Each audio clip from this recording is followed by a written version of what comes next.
Hello, everybody. Welcome to the Buckeye Weekly Podcast. I'm Tony Gerdeman, here as always with Tom Orr. Tom, how's it going?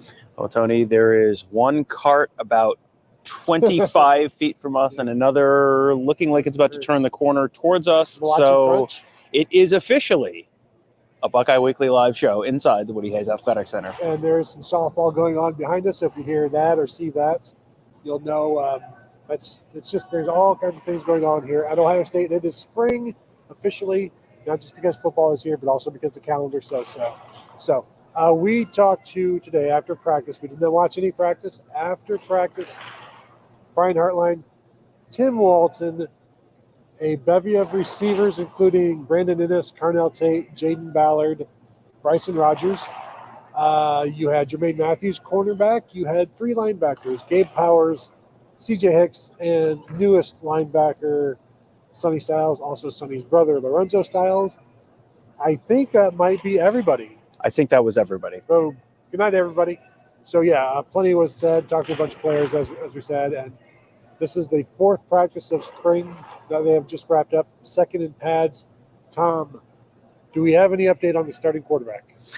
The only update on the starting quarterback that I got from anyone that I talked to was Carnell Tate, who was asked who he preferred, and he said he prefers whoever is throwing him the ball, which Selfish? feels like I guess that's technically an answer. I don't know that I learned anything, but it's technically an answer to the question. Yeah, and I also learned yesterday from watching Pro Day that some people thought Devin Brown looked better. Other people thought that Will Howard looked better. I thought Devin Brown showed a stronger arm, but I saw on the message board, people really, really liked Will Howard. So I guess both guys are plenty good. And also, you got a pretty good receivers room. This was first chance to talk to Brandon Innes in a long time, maybe not ever. We talked to him, I think, once last year because he was a June enrollee. Right. So he's not been made available much, as true freshmen generally aren't. Bryson Rogers was maybe the first time since early enrollee in January, maybe last year. I don't think we didn't do those last year. So getting some guys that were rare. Brian Hartline talked about Bryson Rogers' decision to go into the portal and then come back out, and basically was righting a wrong. Like, everybody goes in for their own reasons. Sometimes you get there, you realize you've made a mistake. And so, obviously, they kept the line of communication open in terms of, come on back. And he did. Carnell Tate. Well, before we move on from Bryson Rogers, I got a chance to talk to him a little bit. You did, okay. And he talked about the fact that it was kind of like, so why'd you go in the portal and what made you decide to come back? And it was essentially, I think, kind of reading between the lines, I think he felt like, boy, he was a little bit of a forgotten man in that room last year, which, yeah, there's a bunch of talent in there. And if you're not among the top five, you're just standing and watching a lot. And it can feel like, boy, this is, is there ever going to be a path to the playing field for me? And, he didn't say any of that specifically. He just talked about communication and that kind of stuff. And, the fact that went in the portal, but kind of kept in communication with Brian Hartline, with Ryan Day, and ended up figuring out like, hey, I think I want to come back and, keep going. And, some of the maybe questions or concerns maybe got answered. It just felt like a little bit like, you remember when Xavier Johnson talked about, being a walk-on and, feeling like, I don't know if I can do this. And then just Urban Meyer just saying like, hey, whatever number he was at that point, hey, you're doing a great job. And that was it. That was all it took. And then he felt like it was just, I think maybe you just need a little bit of encouragement sometime to feel like, okay, guess what? We're okay. We're going to be able to, be able to keep going on this. Why don't you check if we're okay to stand here and we'll keep talking for a little bit. We may get to matriculate the camera down the field, as they say. It's, for Bryson Rogers though, he talked about the fact that you come into the best wide receiver room in the country. That's like a selling point. Like, hey, come be a part of the best wide receiver room in the country. Well, once you get there, then you find out you're part of the best wide receiver room in the country. And it's like, well, what does that mean? All of a sudden, instead of being like, wow, look at that, I'm a part of the best wide receiver room in the country. Now it's, well, there's a lot of other good football players here, and getting on the field is not necessarily so easy. So, he talked about the fact that Brian Hartline constantly talks about the fact that you have to be uncommon among a room full of people who are uncommon. Yeah. And, you really got to stand out to get a spot in that rotation. Well, and we had heard so much good about Bryson Rodgers last year regarding the Michael Thomas chart where 90% of throws that go to him are caught and they are productive, which is not the case for really anybody else. And Carnell Tate had said just now that he might be the quickest guy on the team, and he's 6'2", almost 6'3", 185, 190 pounds. But also, he said he's sly, which gives you an idea of his overall ability. But good route runner, and I think really just re-engaged, or you are being encountered, but it's still difficult to get onto the field. But now there is a better path with Xavier Johnson gone, Marvin Harrison gone, Julian Fleming gone.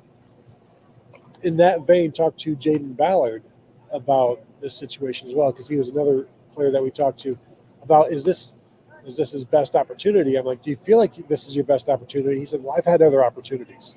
I thought that's a pretty mature answer from somebody as somebody who hasn't gotten on the field much. You could be saying, yeah, it's just, it hasn't been easy, but he's talked about how I've been here when Chris Olave was here, Garrett Wilson came in with Marvin and Emeka. He's had opportunities, but everybody has their own path. When you're in the same room with Xavier Johnson for 4 years now, you learn that pretty emphatically, and Julian Fleming as well when you're in the same room. So he still seems pretty upbeat. This is a very, very big spring for him, though. Yeah, this is definitely a big spring for him because it's, this is, as he didn't want to take the bait there. I'm going to say this is his best path to the playing field because you got the 3 of the top 4 spots are open.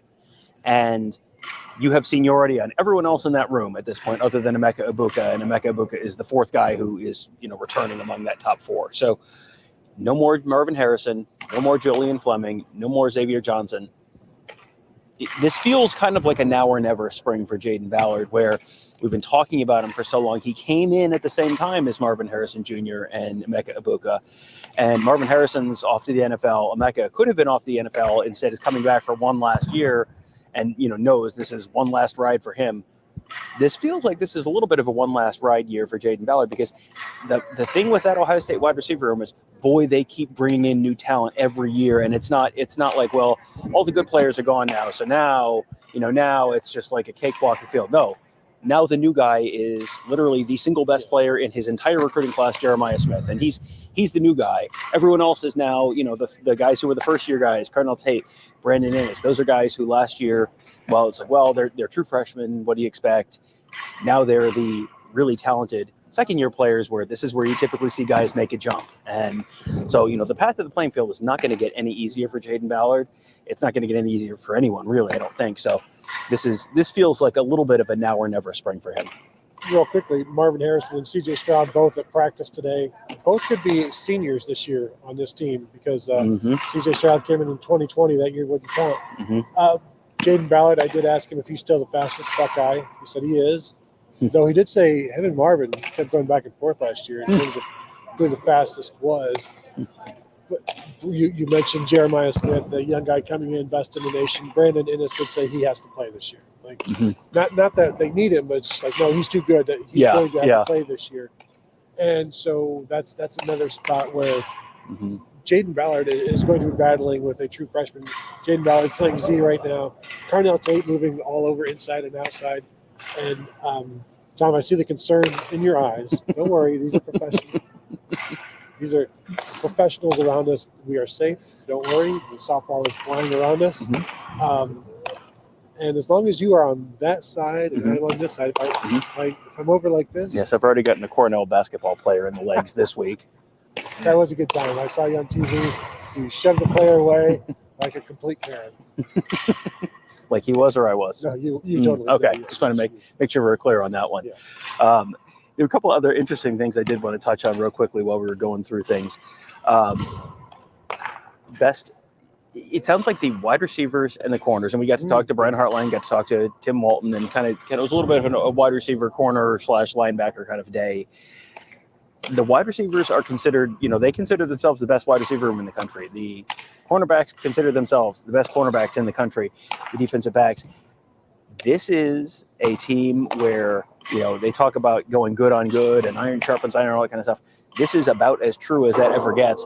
And it sounds like it's getting like real competitive in practices between those two units. Well, the word chippy was coming out, not because of Chip Kelly, but the back and forth of the receivers and the corners. Carnell Tate talking about how when you're going against two first-round corners, David Snigbenos and Denzel Burke, and they talk as much as they do, then you can't help but talk. And Carnell did say the receivers are talking more now. They were a little quieter last year. That was the personality of those receivers. Personality of these receivers are a bit different with Carnell Tate and Brandon Innes especially. I was asking Jaden Ballard, who talks the most among the DBs and the receivers, and he said IGB. Dave Snigbenos talks the most among the corners. I asked Carnell Tate, said IGB. So those two, Igbenos is talking. Denzel Burke also a bit of a talker, even though he will deny that. He's more of a fact checker. He's more of like a well actually guy, probably. But the receivers are also talking quite a bit. Denzel Burke, on-field reply guy. I like that. Yeah, the receivers, and Marvin Harrison was always, he was so outstanding at everything he did, but he was also just he was always very businesslike. He was never the, strut around kind of guy. He was just, he took care, he was a business, everything was taken with a sort of long-term view and all that kind of stuff. You got some South Florida Express guys on the team this year. Those guys typically know how to talk, and that's kind of part of the South Florida 7-on-7 scene. Like, you're going to be an incredible athlete. You're going to let people know. You've got some of those guys on this team now who are now taking on bigger roles this year. So yeah, I think it is going to be a feisty Ohio State wide receiver room, that's going to be one of those things where Ohio State fans are absolutely going to love it, and everyone else in the country who plays Ohio State is absolutely going to hate it. Yeah, I wonder the first down signals during a game. You get up and you immediately signal for first down. Just make sure you actually make it. Jelani Thurman came up short last year. Hartline said he loves it. He likes the chippiness, encouraging it. Recruits like it because they're seeing it in practice, and it's like, this is how it is. If you want to be the best, you play against the best, and then things happen. Hartline was also asked about working with Chip Kelly. Said he loves it. It's obviously Brian Hartline was the offensive coordinator last year, and so he has to take somewhat of a step back, even though you're not calling plays or anything like that. But to have somebody like that come in, it could put some people off. And if it did put him off, he wouldn't tell us. Right. But to be an offensive guy, to have the opportunity to bounce stuff off of Chip Kelly, to learn from him, to go over things, and just to talk ball, like Hartline said, it has been fantastic working with him. Well, and he did use the phrase "talking ball," which is one of those things coaches love to do, but also love to say. For someone like Brian Hartline, who, if he wants to be a play caller at some point, being around a Ryan Day, being around a Chip Kelly, that's only going to help prepare you to take on that role at some point. And I think there was some concern about whether he was truly ready to do that last year. He'd never done that at any level. So now you've got more time to do some on-the-job training. And, we'll see what that looks like for him in terms of his career path. He may decide he wants to just be a wide receiver coach at Ohio State forever. And, I think he's being – I doubt very much, Tony, that he took a pay cut when he gave up the offensive coordinator title to Chip Kelly. I think he's being well compensated and is very much appreciated for what he does within the program. So, I would think that he will be at Ohio State as long as he wants to be at Ohio State. But if he does want to, this is certainly an opportunity to you surround yourself with people, with potential mentors who can help you get to wherever you want to be. Where does he want to be? I never feel like we always are going to get a 100% honest answer on that, but wherever he wants to be, he can have those conversations with the rest of the staff and they can position him to do that. Yeah. Just don't get the 10-year itch and then end up going to Michigan. Yeah. Why did that happen? We'll talk about the Sonny Styles. I want to talk about. Do we have questions that we need? Okay. Sonny Styles. This is our first opportunity to talk to him since he moved to linebacker. Mm-hmm. And it's what we've talked about before, where he knew this was eventually happening. This isn't coming out of the blue for him. Mm-hmm. But he did say, once we got downs, I figured out, how can I help this team? Like, what can I do? What can I do to help? Yeah. And that's pretty funny, the fact, like, well, Caleb Downs is here, so it's like, all right. Well, now we're serious, I guess. Yeah. Just for anyone who was on Twitter and was slightly concerned that, Caden Proctor's going back to Alabama. No, Caleb Downs still at Ohio State. Don't worry, it's fine. I got a very concerned text on Wednesday morning, like, hey, I was seeing something on Twitter. I was like, was this from someone with more than 7 followers? No? Okay, then it's probably fine. This is a real opportunity for Sonny Styles, but it's a real opportunity for CJ Hicks. It's a real opportunity for Gabe Powers. It's a real opportunity for Cody Simon. I mean, all of those guys, there are going to be reps available. You're going to be playing probably more than 2 linebackers this year. Situationally, you're going to be playing 3 at a time, but you're also going to be playing depth a bunch. So, yeah, this is, this always felt like kind of the logical move for Sonny Styles, and it did, it kind of did take an addition of Caleb Downs to make it happen, which, the addition of Caleb Downs may improve Ohio State at 2 different positions at least, because it feels like that's a step up at the adjuster position. And if it gets Sonny Styles a little closer to line, he's probably ultimately, he's what is he listed at now? 235, 238, something like that. That you have outgrown the safety position. Like you no longer fit on the old bike. We got to get you a new bike. Like, okay, you have outgrown the safety position. Now you're moving to linebacker. The athleticism in that room and the intelligence and the knowledge and just the football IQ in that room is really impressive. I mean, that is, Steel Chambers was always a little bit undersized. Tommy Eichenberg was not the single fastest guy in the world, but I mean, they were a solid linebacking core. It feels like that's a spot where there's a possibility, not a guarantee, but a possibility of a real upgrade this year for them. It's going to be interesting, and I think they may be a little deeper than they were last year, perhaps. Mm-hmm. But just based on the fact that CJ Hicks, you would assume, is more mm-hmm. able to play.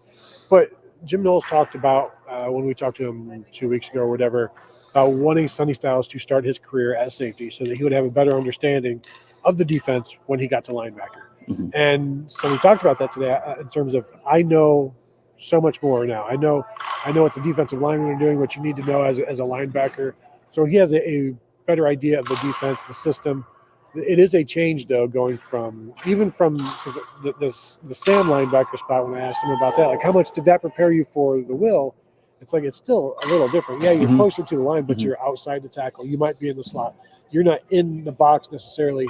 Things happen very quickly. He's used to being 10 yards away. Now he's 5 yards away. Things just happen quicker. And so you've got to adjust and mm-hmm. be prepared for that physicality mm-hmm. where you're dealing with an offensive lineman perhaps rather than a tight end. Right. Yeah. The offensive lineman who gets to the second level gets to the linebackers. He's not getting to the safeties. If the offensive lineman's getting to your safeties, either your safety's playing real close to the box or you're having a very bad day. But everything changes there. Your reaction time changes. Your angles change there. All of that stuff. And some of the responsibilities of the position change as well. Because talk to Gabe Powers about, hey, you've got the helmet radios now. What's that like? And, it was kind of like, well, we're learning. It's okay. But the way it works right now is they're going to get the call in their head, in their ear, and then they have to make sure everyone else knows, because it's only the middle linebacker, who has that. So for those linebackers, you're going to have to turn and say, hey, corners, here, you got to set the front. You've got to make sure. And Gabe Powers said, like, by the time you get through that, it's like, all right, they're ready to snap the ball. Like, you don't have a whole heck of a lot of time. So there's just moving to linebacker. And if you're not, if Sonny's not the Mike, it doesn't sound like he's probably going to be the Mike this year. But yeah. But, for whoever is that's going to be an adjustment. For Sonny, moving to whether it's the Will or the Sam, depending on the package, depending on what the opponent's running out there, that's going to be a change. There's a lot of opportunity there. So there's a lot of promise there, but there's a lot of learning that's going to have to happen there as well. Yeah, we need to move. Yes. Or we need to wrap up. 20 minutes. Yeah. Do we want to wrap up, or do we want to? We can wrap up. Yeah. That's fine. Yeah. So, want to thank you all. If you have not yet hit this like on the video, please do so. Hit the thumbs up. Subscribe if you have not. We've got people staring at us. They want to pitch, so we're going to let them do that. Thank you all for tuning in, and we'll talk to you guys later.